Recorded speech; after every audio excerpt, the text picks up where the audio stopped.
Então, aí ontem eu tava com muita dor de dente. Dor de dente. Aí eu acordei hoje e fiquei assim, ó. Nunca me senti tão feio em toda a minha vida.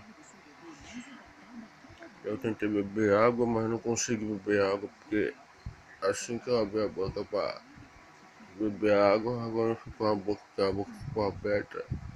E eu tô me sentindo muito triste por causa disso.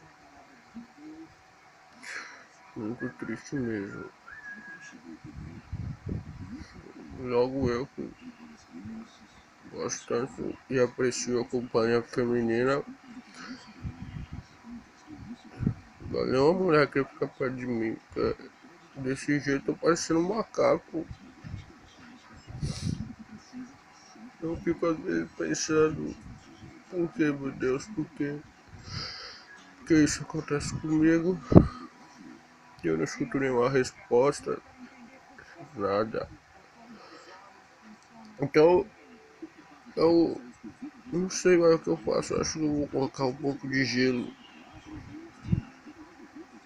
aqui na boca e um pouco na cabeça também, porque tá doendo tudo, a minha cabeça, a minha boca.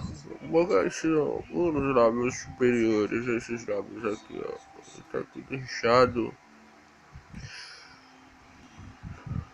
E agora, qual a mulher que vai querer ficar comigo desse jeito?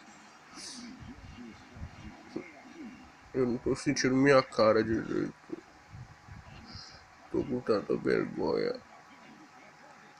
Eu queria ver meu bebê. Mas que meu bebê não vai me reconhecer, vai me chamar de cara de babuíno.